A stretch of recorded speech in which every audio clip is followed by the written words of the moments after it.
My name is Kayla DeLarme, and this is my introductory speech on my love of travel.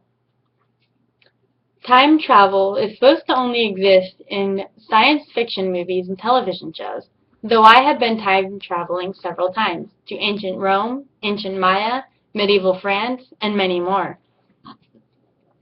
I have a passion for traveling, and I always have had one. I have traveled to 6 different countries, and I have loved every moment of it. I am what my family calls a world traveler, though there is much of this world that I still wish to see and probably will not be able to see in my whole lifetime. I have never been nervous or anxious of flying, but rather excited to go step into a plane, to know that when I step off, I will be in a new world with new experiences to be had and new things to see. The first time I had ever gone traveling was to Hawaii when I was 12.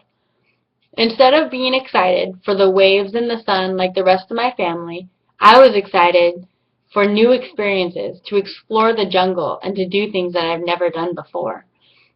We went to a luau on one of the first nights, and I got to try a food that I had never heard of before, and it was called poi. And though I did not like the taste, I loved that I had the experience to try it. When we went snorkeling in Hanauma Bay, what I didn't know was not just an average snorkeling trip, but was also a history and a science lesson as well.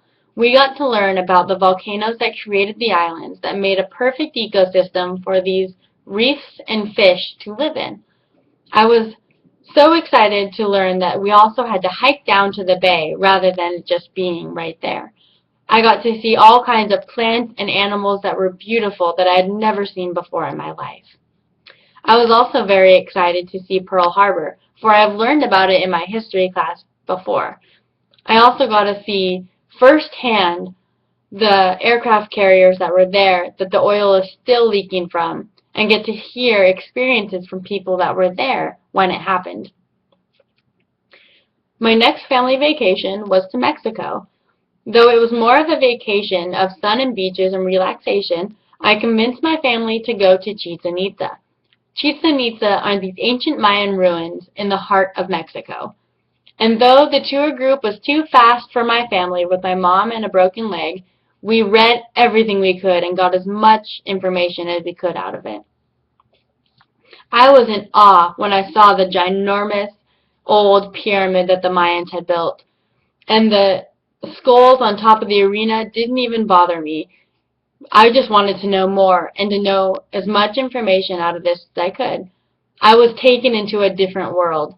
There was a forum. I could see the people trading. It was an experience like I'd never had before. I wanted to know more, and what questions I didn't get answered, my imagination would fill in. When I was in high school, I got to go on another trip. My teacher was taking a group to the United Kingdom, and I started fundraising right away. What I didn't know was how big Rome had been. They did not only conquer Italy, but had conquered all the way up to the UK. We got to see Roman ruins and even a Roman bath that was still working today. I also got to explore the mysteries of Stonehenge. Though it was with a tour group and we stayed in very nice hotels, what I would later learn is not the way for me to travel. When I got married, me and my husband went on a 6-week backpacking trip through Europe. We did not stay in any fancy hotels, but rather hostels and very cheap hotels.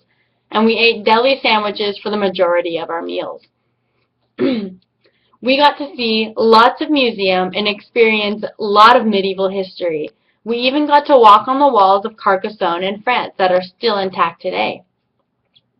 We even got to stay in the 500-year-old cottage in Switzerland in the middle of the Alps. We also got to hike up mountains and swim in rivers that I never thought I would be able to do. What I didn't know then, that I know now, is that I would soon alter my life to revolve around my love of travel. I no longer go out to eat or buy clothes every year, so I can save every dollar I have to go out and travel. And the worst part about traveling is the end, for there's always more to be explored and more to see, and it'll never be enough. That is why I save every single dollar that I own so I know I can do it again.